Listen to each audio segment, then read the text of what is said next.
Here we go. We're here in the Niner locker room with Javon Kinlaw.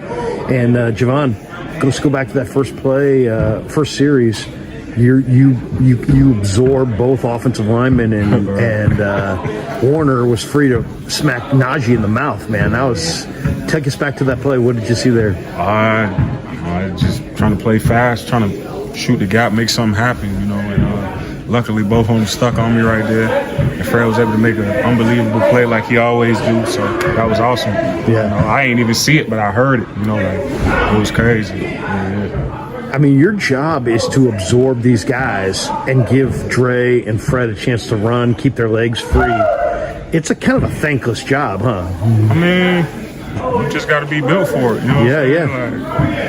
You've been doing it a while. Yeah, pretty much. But shoot, that was my focus, trying to do that better though. Be more efficient at taking on a lot of double teams, and that's kind of what I worked on all offseason. Being able to be more flexible to get lower under two blockers and hold my ground. Yeah. How hard is that at 6'6", 6'7" to play with like a bent knee and to make sure you're playing with leverage? I mean, it sounds easy. It's easy to say, but it's harder to do. Yeah, especially if you're a high cut guy like me. I got long legs. And it got to be on your mind, though. Like, you can't just strike the block and then you got to be, all right, I'm going to strike this block. Then, I'm going to sink down. But that's why you work on your flexibility, so it makes it that much easier. Yeah. You know what I'm saying? You got to have two good knees to be able to do it, that's what I have now. So not like I'm playing with one leg. How the knees feeling, man? Awesome, man. They've been doing awesome. I've been trying to take care of them as best as I can, be on everything, do everything I need to do. So, What'd you spend your off season doing? What kind of things were you here? Were you at? Yeah, I was working out. I was working out in the area and stuff, and doing a lot of my stuff here. But honestly, I was just hitting the weight room real hard. And just stretching a lot and working on the smaller muscles and just really stretching a lot, man. Trying to make sure my body mechanics is on point for those double teams, Yeah. Because that was going to be the thing for me coming into this season. I know people was going to try to attack me that way.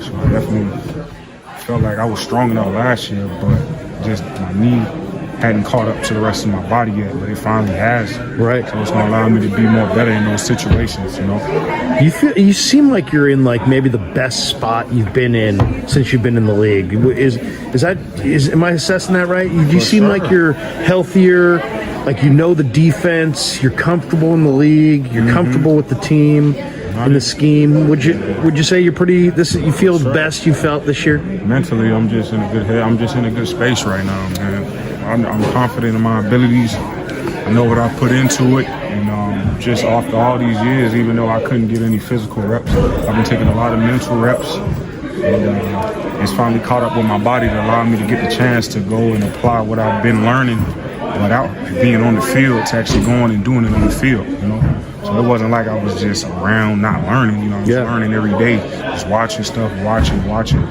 Eric all the time, just trying to, get myself to be able to play like him one of these days, That's like, Eric, by the way, is my favorite player since I've been in the league. Yeah. I've told him that from the jump, he does so many things well that people don't see, and that's kind of what I envision myself to be one of these days, whether it's here or somewhere else. Yeah, so. Talk about Eric, because you guys do have a special relationship. How would you describe it? Is he like a big brother to you? Sure, is he an advisor? I mean, how do you view him as a guy? He's just like a brother I really never had.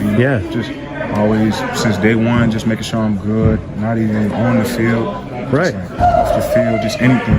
He's always taking care of me. The level of respect that I have for him versus anybody else is way more superior. I respect him at a different level right now. I always have, I always will. I always love to learn from him. Just a good mentor for me since I came in. And I really clung to him from like day one. Yeah. And he kind of was sharing a lot of his stories with me and about everything that he went through, and we clicked that way also. He's been on the short end of the stick, and he's also been on the long end of the stick. Right. So Yeah, no, it's funny because you guys are built a little similar. But, you know, it's funny. He is a functionally stronger player than he was that first couple of years. First couple of years, you could move him in the run game. Now, he's as strong functionally as almost any lineman in the league. Now, how does that come about? How do you transfer weight room strength to functional strength? That's a great question. I think it's all about your technique, how you go about your technique. You know what I'm saying? If you got that weight room strength and you know your technique, how to play with leverage, you know, how to use your hips and how to put yourself in dominant positions, I think that's when it comes into play. The strength in the weight room onto the field, you know, I think that's when it comes into play. When you actually know what you're doing, because you could be out there strong as an ox, but if you don't really know what you're doing, right, or how to use it, then if there was a young defensive tackle, let's say a high school kid, college kid, and you ran into him and they said, "Man, I want to be like you, Javon. I want to make it to the league." What would you tell them about the position? Because what you just said really struck me. I don't think people realize D tackle, D end, those are technique-rich positions. It's hard, and it takes the reps. And if you're not getting the reps, then it's going to be hard to get better. Yeah. You know what I'm saying? And that's what people don't realize with me. I'm not trying to go around your question, but when I first came in, I didn't have the OTAs, the mini camp. I just jumped straight into the real camp. I didn't have nowhere to really train, so it's like I missed a lot that year. But I still came in and tried to do the best that I could, you know, and learn on the fly. Next year, if I was going to do a little better, got hurt again. But I'd tell somebody else, a young guy, if they wanted to be like me, you just got to go at it every day with an open mindset. You're trying to work hard as you can, you know. That's what it's all about. No shortcuts. No shortcuts. Hey, did you watch your boys against North Carolina? South Carolina, North Carolina? A little bit, I did. It was a cool game, but it looked like they got tired at the end. Yeah. Were you and Debo close when you were at South Carolina?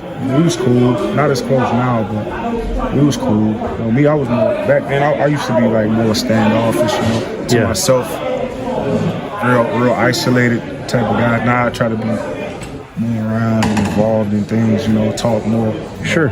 So, how about a couple last ones before we let you go? How about Rams? What do they look like on film to you? They got this big guard, Avila, the rookie, really strong. Yeah. What do they look like on film to you? They look pretty physical, you know, at the point of attack on the doubles. I think they've changed their run scheme up a lot since. I think they got a new coordinator, or a new O-line coach or something. Yeah. They've definitely changed some things up. They look strong at the point of attack. They look like a good team, a good, well put together team, you know, well coached team. So.